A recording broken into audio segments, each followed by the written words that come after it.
Jake Paul's California mansion has been raided by the FBI, multiple news organizations report. You can see in this aerial footage agents in uniform outside his home in Calabasas. Chris Eubank Jr. didn't respond with noise, he responded with empathy. And that's what made it hit so hard, because fighters know something outsiders don't. When your body and mind are suddenly threatened outside the ring, the fear is different, deeper, permanent. His words quietly expose the brutal gap between lived pain and internet theatrics. And right now, that gap is swallowing reputations whole. And trust me, this story isn't cooling down. Resentment like this doesn't fade, it waits. And when it comes back, it explodes when no one is ready. This was only the beginning.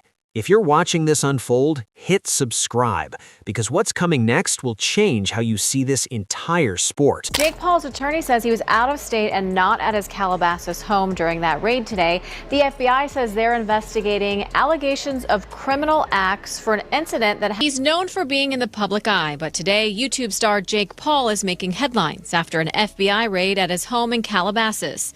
Sky 5 was over the scene Wednesday morning as federal agents entered Paul's home in a gated community off Mulholland Highway. 24 feds, some in tactical gear, could be seen carrying evidence from the property, including several firearms. After the search, a SWAT team was seen leaving in a procession of law enforcement vehicles. Tony Bellew spoke while Anthony Joshua was still dazed, still injured.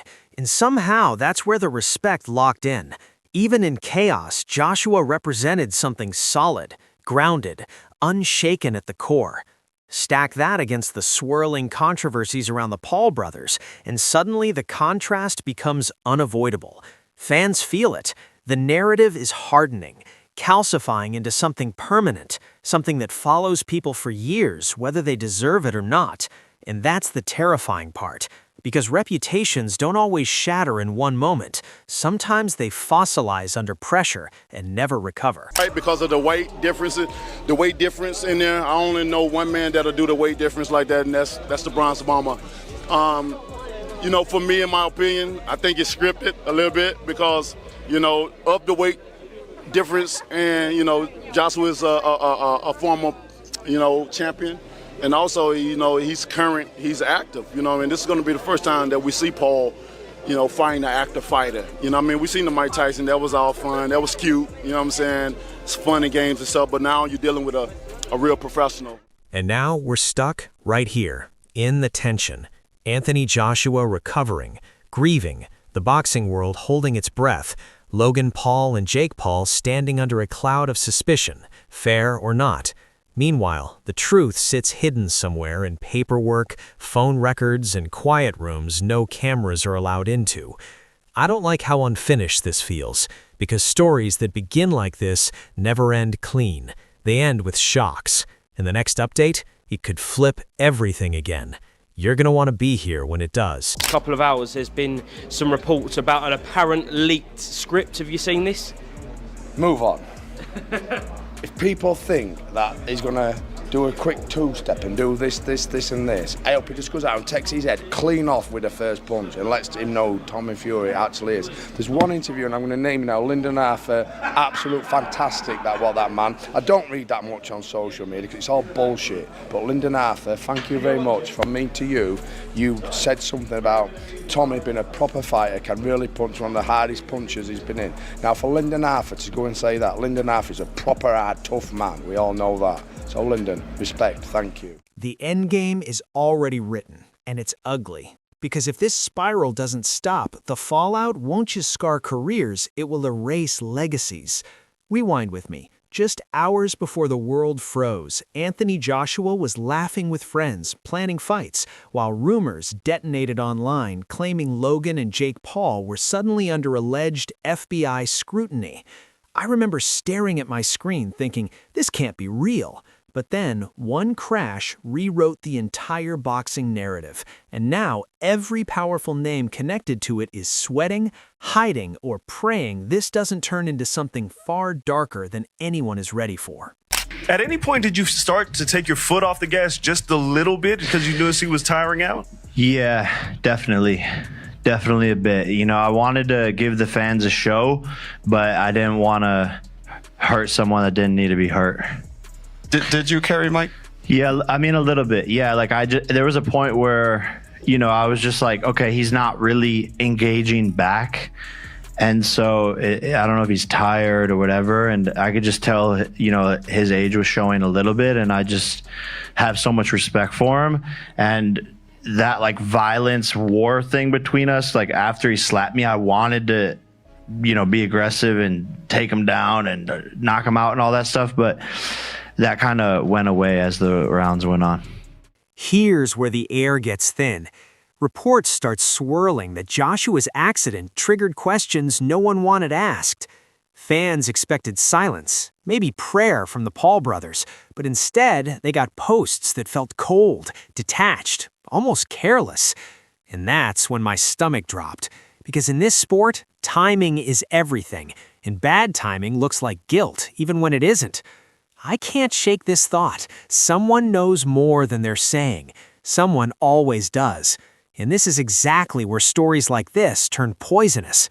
Pause here. Drop a like if that feeling hit you too. Are you on performance-enhancing drugs? If taking Viagra counts, then yes. I'm gonna need a yes or a no. No. That's true. Lucky you. Anthony Joshua is fighting to recover, and the entire combat world feels it. This isn't trash talk. This isn't pay-per-view hype. This is real blood, real loss, real consequence. So when Jake Paul's reaction hit the timeline, it didn't feel like support. It felt like distance, like someone already bracing for impact. Fighters noticed immediately, because fighters read energy better than anyone, and the energy was wrong, off, unsettling, like a storm cloud just outside the frame, waiting to roll in hard. Publicly stated that I use cocaine. I do not.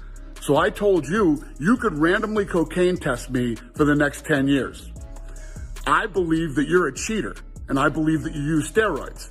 So I want to randomly steroid test you for the next 2 years. And that thing that you came out with today, nobody on earth thinks that you really wrote that. You're too stupid. Then Logan Paul drops his tweet, and I swear the temperature drops another 10 degrees. The tone is casual, too light for a moment this heavy. I watch the comments stack up in real time, accusing, questioning, demanding answers. Paranoia starts building, because when two brothers already wrapped in controversy respond like this to a tragedy involving Anthony Joshua, people begin connecting dots that maybe shouldn't be connected. But once those lines are drawn, you can't erase them. And that's the real danger right now. That I brought it up wants to do testing. And he wants to do a set date before the fight. Okay? So he did the cycle, he did whatever, and now he's going to try to take a piss test and clear it and be like, oh, I'm clean. That doesn't count. Okay? It doesn't count. With the money that he has, you can have a doctor clean your system in over 24 hours. Cheeto Vera just went on that podcast and said, you know that. So him doing this is another scam that he does. He's a bullshit artist. He just lies. Everybody knows he's on juice. He's admitted taking peptides. There's doctors that have him in the office saying we're giving him peptides on their website. So like, it's just bullshit. And I don't care about the steroids thing. It's just like, what are we doing here? He has every advantage. He gets to pick the refs. He gets to pick the fucking judge. It's like, come on. Now contrast that chaos with Alexander Usyk stepping in the way a real champion does. Quiet respect, real grief, raw humanity. It feels like watching two different worlds collide. One side understands the cost of this life. The other seems trapped in optics, algorithms, and engagement metrics. That difference isn't subtle, it's painfully loud, and it forces an uncomfortable question. Who truly belongs in this sport when things go bad, and who only thrives when the spotlight is profitable and fun? There has never once in Jake Paul's career been any talk of that sort, of anything to do with the fight being anything but a real fight that has exactly the same situation as any professional fight. And that's exactly the same thing here for the Anthony Joshua fight. It's just beyond mind-blowing that people would think that. Anthony Joshua was on record saying that if he didn't finish him in the first round, that would be disappointing, that it would be a failure. The narrative changed as we got closer to fight night and obviously post-fight, and I understand why. But they were pretty adamant it would take max 2 rounds to knock out Jake Paul. Joe Rogan's reaction cuts straight through the noise. No politics, no click farming, just silence and reality. Because Joshua escaped something that could have ended everything. That silence hits harder than shouting ever could. It reminds you how close this was to becoming irreversible. While everyone else speculates, Rogan is thinking about scans, internal damage, and the brutal truth that even the strongest heavyweights are fragile when metal and speed collide. And when the real footage surfaced, everything changed. For being in the public eye, but today YouTube star Jake Paul is making headlines after an FBI raid at his home in Calabasas. Sky 5 was over the scene Wednesday morning as federal agents entered Paul's home in a gated community off Mulholland Highway. 24 feds, some in tactical gear, could be seen carrying evidence from the property, including several firearms. After the search, a SWAT team was seen leaving in a procession of law enforcement vehicles. Eddie Hearn's response shows what leadership looks like under pressure. He closes ranks, protects his fighter, and centers the families who lost everything. Watching that next to the Paul brothers' online behavior is jarring, almost embarrassing, because it exposes the line between responsibility and opportunism.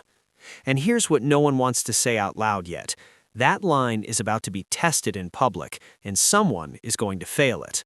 The human cost keeps growing heavier as memes like Liam Gao surface, describing the loss of Joshua's close friends. This isn't recovery timelines anymore. It's grief stacked on trauma. And when tragedy gets treated like content instead of catastrophe, people notice. If you're still here, comment because this story is far from over.